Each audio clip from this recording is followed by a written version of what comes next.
Accra then? I'm here from Trinidad. Oh, okay. Yes. On May 25, 2025, Accra witnessed one of the largest Pan-African solidarity walks in modern history. But what made this march so powerful? And why were thousands chanting the name of Traoré? Let's find out.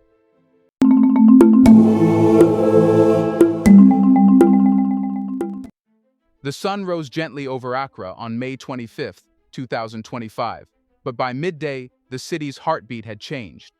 Something in the air was different, not just humid or electric, but expectant. By noon, streets normally crowded with cars and commuters were overflowing with people. But these weren't commuters. These were carriers of a message. From every direction they came, on foot, on bikes, in crowded vans, some even barefoot. What united them wasn't clothing or class, but cause. And that cause had no borders. What began at the African Unity Monument, a structure long regarded as ceremonial and overlooked, soon transformed into a sea of human conviction. From there, the crowd surged toward Black Star Square, Ghana's iconic symbol of independence, as if retracing the steps of giants. This wasn't a national event. It wasn't even a protest. It was a statement, one that didn't require permits, sponsors, or stages. It was made of voices, bodies, rhythm, and memory. The drums weren't official. They were from neighborhoods. The chants weren't printed. They lived. People carried handwritten signs. Africa is for Africans. We are not your colonies. One continent, one destiny. But perhaps more striking than the words were the faces. Teary, proud, focused. Grandmothers walked with grandsons. Refugees walked with professors. Traders and students and mechanics and artists walked as though they were heading not toward a square, but toward a new history. And what struck observers most was the composition of the crowd. It wasn't just Ghanaians, Nigerians, Malians, Burkinabe, Sudanese, Ethiopians, Togolese, Congolese. Africa showed up for itself. Languages blended, flags were exchanged, and in moments strangers clasped hands like long-lost kin.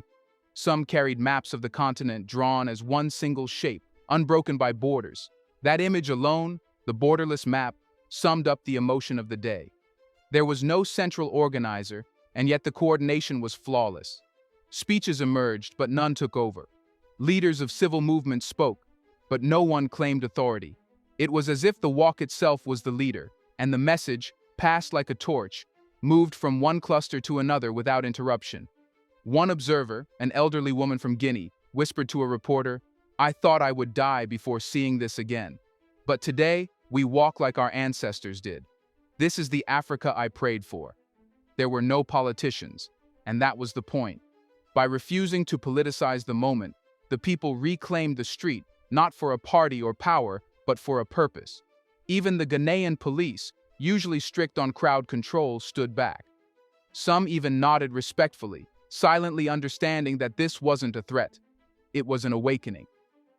As the march moved closer to Black Star Square, the volume grew, but so did the depth. This wasn't just a show of numbers. It was a show of memory, a reminder that the chains of the past, though loosened, had never been fully broken. And this walk, it wasn't asking for freedom, it was declaring that the leash had snapped. Some participants came with nothing more than their voices. Others came with musical instruments, megaphones, even small children perched on shoulders, eyes wide with awe. The square, when it finally came into view, looked like a beacon, almost sacred at that moment. The Black Star Monument, usually stoic and silent, now stood surrounded by those it had been built for. And yet, through all the energy, there was one strange, unspoken feeling in the air. Not celebration, but urgency. As if this walk wasn't just about this day. It was about what comes next. People were not just walking to something. They were walking away from something too. From fear, from silence, from permission-seeking, from the very idea that Africa needs to be validated by someone else's standards. And that urgency pointed to a question rising in every heart present. Why now? Why this year? Why this walk? Why this leader? What changed in the African spirit to make this moment erupt, not in rebellion, but in reclaiming? To answer that, we must look at the man whose name echoed from lips across the continent. A man who wasn't there, yet was felt by all. not because of what he controls, but because of what he represents. Here's a reminder to please like and share the video and subscribe to our channel to watch more videos on Black culture, history, civilization, and identity. Let's continue now. Every movement has a spark. Sometimes it's a slogan, sometimes it's an incident. But in this case, the spark was a man who did not campaign, did not beg for fame, and did not attend the walk held in his name. His name is Captain Ibrahim Traoré, and across Africa, it's becoming more than just a name. It's a signal. But why him? Why not any of the dozens of presidents, opposition figures, or diplomats who've been talking Pan-Africanism for decades? Why is it that a military captain from Burkina Faso, a country not known for regional dominance, has become the lightning rod for a continent's frustration, hope, and rebellion? The answer lies in two powerful forces: authenticity and rupture. Traoré's rise didn't come from an election campaign with catchy jingles and foreign donors. It came from a break, a rupture, with the system that Africa has quietly tolerated for too long. A system where leaders sit comfortably in palaces while their people live under drones. A system where natural resources leave the continent faster than ambulances arrive in rural towns. A system where Western approval is silently considered more valuable than African dignity. And then came Traoré. No Harvard credentials, no French diplomatic ties, no offshore mansion, just a young officer who stepped out of line, and in doing so, walked into history. What makes Traoré exceptional is not just that he rejected foreign influence, that's been said before. What makes him different is that he acted on it. In a matter of months, he expelled French troops, seized control of gold exports, refused IMF programs, prioritized local food production, and began aligning Burkina Faso's future not with Western donors, but with its soil and people. And it wasn't just what he did, it was how he did it, with absolute clarity. When asked whether Burkina Faso feared being isolated, Traoré famously responded that isolation from dependency is not a punishment, it's freedom. That line didn't just resonate in Ouagadougou, it traveled to Nairobi, to Lagos, to Bamako, to Kinshasa, and on May 25th, it echoed through Accra like thunder under sunlight. For many Africans, especially the youth, Traoré is the first leader in recent memory who sounds like what they imagined freedom would sound like.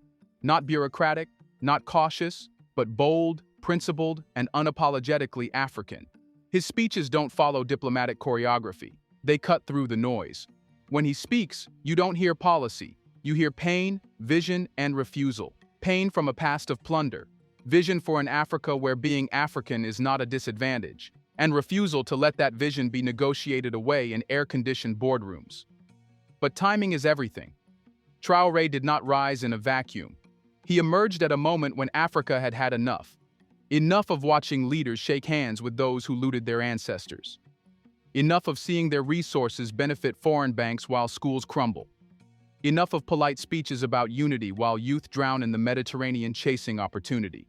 This moment was waiting for someone, and Traoré walked into it, not with promises, but with posture. He did not promise Africa would be rich tomorrow. He promised that Burkina Faso would no longer be submissive today. This distinction is key. Many leaders have promised riches.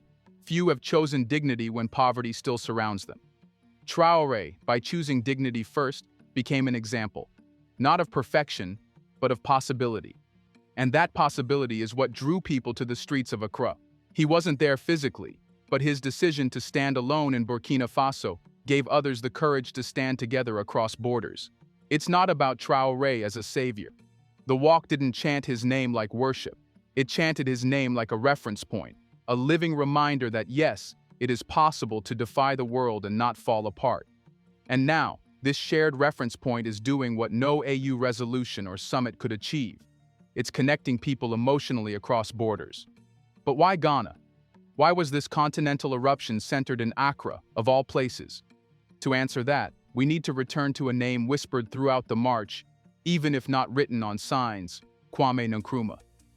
When thousands marched through Accra on May 25, 2025, they didn't just walk toward a square, they walked straight into a memory, one that had been buried under decades of silence, compromise, and slow forgetting. It was the memory of Kwame Nkrumah, Ghana's first president and Africa's first true Pan-African visionary. And though his statue didn't speak that day, his silence roared. To understand why Accra became the ground zero for this movement, you have to go back, not weeks or months, but decades, to a time when Ghana wasn't just a country, but a concept. A living symbol of what post-colonial Africa could become if it dared to dream beyond its borders. In 1957, when Ghana gained independence from British rule, it became the first sub-Saharan African country to do so. Nkrumah declared that Ghana's freedom was only meaningful if it led to the liberation of all of Africa. This wasn't a rhetorical flourish, it was a commitment. He invited revolutionaries from across the continent.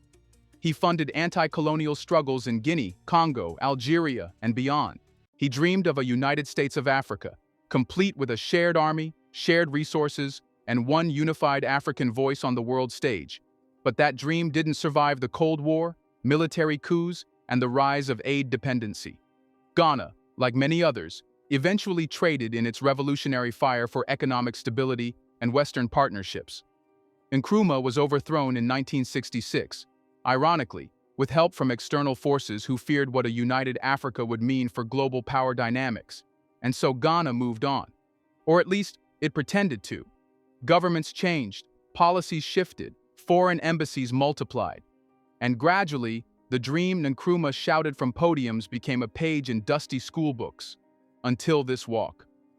On Africa Day 2025, Nkrumah wasn't just remembered, he was revived.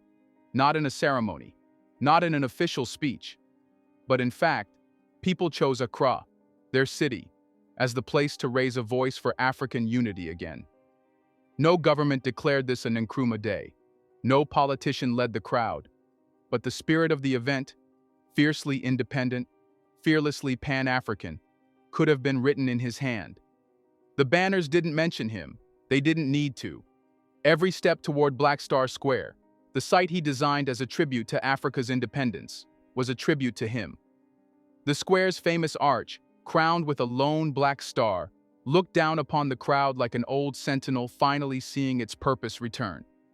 What's even more powerful is that this rebirth of Nkrumah's legacy didn't come from the state. It came from the streets. Young people, many of whom were born long after Nkrumah's death, were now invoking his vision in the language of today. Independence from foreign aid, expulsion of foreign bases, Pan-African economic cooperation, and a total break from neo-colonial interference. One young speaker at the march said something that caught attention. "We're not Nkrumah's children, we're his unfinished sentence." That line landed like a prophecy. Because if Ghana was the sentence starter, Burkina Faso might just be the punctuation, proof that the dream didn't die. It was simply waiting. And the symbolism ran deeper still. The African Unity Monument, where the walk began, normally a quiet, neglected landmark, was the very place Nkrumah envisioned as a future HQ for continental cooperation. That dream never materialized. The African Union was eventually headquartered in Addis Ababa, funded largely by Chinese investment. But on that day, the people brought Nkrumah's dream back to its origin. And this time, it wasn't governments talking about unity. It was Africans living it. Even the choice of music reflected this return. Fela Kuti's revolutionary anthems, Miriam Makeba's protest songs, and local Ghanaian chants from the independence era echoed in the background, not out of nostalgia, but as a bridge between then and now. This wasn't a reenactment, it was a continuation. And that continuation now raises a difficult, necessary question. If the people are ready for Pan-African unity, why haven't their governments followed? What stands in the way of translating this sentiment into real political change? The answer lies in the very thing many signs and chants were directed against that day. Foreign control. The legacy of colonization never left. It just changed clothes. To understand how Africa's unity is constantly undermined, even now, we need to look beyond the symbols and face the uncomfortable truth of who holds power over African soil.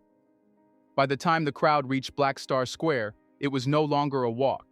It had become a declaration not addressed to any single president or institution, but to the world that still sees Africa as a place to manage, extract, and pity. The message was unmistakable. thunderous even in its silence. Africa is done asking. The chants were not diplomatic. They were raw. Down with foreign bases. Africa is not a playground. We own our land, not your corporations. These weren't just emotional outbursts, they were political indictments.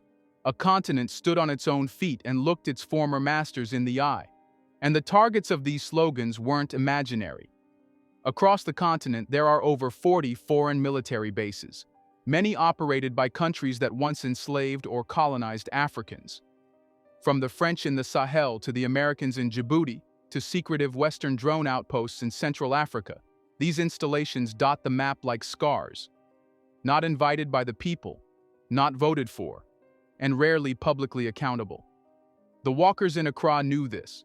Some had lived near these bases. Others had seen how they often coincided with insurgency that mysteriously never ends, resources that never seem to benefit locals, or leaders who act more like foreign ambassadors than national guardians. And then there's the economic side. Placards didn't just call out military powers, they called out banks, trade deals, and aid programs that reek of control. Some signs read, "Our minerals, our rules." Others went further. "If aid makes us beggars, we'll grow without it." There was no confusion here. These Africans were tired of being managed through contracts written in other languages, with consequences only felt at home. This wasn't idealism. It was the strategy. For years, Africa has been told that self-reliance is impractical, that development requires foreign direct investment, multinational partnerships, and debt-funded infrastructure. But what have those produced? Roads that lead to mines, not markets. Hospitals are still missing medicine. Youth unemployment is high enough to collapse cities. And yet, anytime an African leader dares to refuse these terms, like Thomas Sankara, Patrice Lumumba, or now Ibrahim Traoré, they're labeled as radical, militant, or a threat to stability. Stability, of course, is code for foreign control remaining uninterrupted. That's what the walk rejected. It wasn't just anti-imperial, it was post-imperial. It didn't ask for an apology from the West. It dared the continent to stop needing one. What made this message more powerful than speeches at AU summits or international conferences was that it came from people who had nothing to gain by being there. No photo ops, no press interviews, no funding, just conviction. And while many carried signs, others brought stories. One woman from Niger stood quietly holding a single portrait. Her brother, a farmer, killed in a so-called counter-insurgency raid backed by foreign advisors. No press ever came, no justice ever arrived. But in that square, she finally had an audience. Others told of villages flooded by mining runoff, schools replaced with debt repayments, and forests cut down to make room for agribusiness deals that ship the produce to Europe while locals go hungry. The entire event revealed something the world still pretends not to see. Africans know exactly what's happening to them. They just don't always have the platform to say it. But in Accra, they created their own. And what truly stunned onlookers, especially foreign ones, was how coordinated the sentiment was, even without centralized control. From Lagos to Kampala, social media lit up with echoes of the same message. Africa is not your charity case. We are not your buffer zone. We are not your experiment. No one waited for official approval. That was the point. And this rejection of permission isn't just ideological, it's practical. As foreign aid shrinks, as global markets turn inwards, as climate pressures mount, Africa is being forced to reimagine its place in the world. For some, this creates panic. But for those who marched in Accra, it creates an opportunity. The opportunity to rebuild, not by copying the West, but by doing what Traoré dared to begin: govern without fear of isolation. But is Traoré the first in a new wave, or a lone wolf surrounded by lions? How does this energy become more than just a march? Let us know in the comment section, how does it become a movement that can't be ignored, bought, or broken? Do you want to watch more videos like this one? If so, subscribe to our channel and press the bell icon next to it. We have decided to bring videos on something nobody talks about: the Black culture, civilization, history, and evidence about how glorious Blacks have been. Thanks for watching, and until the next video, stay tuned.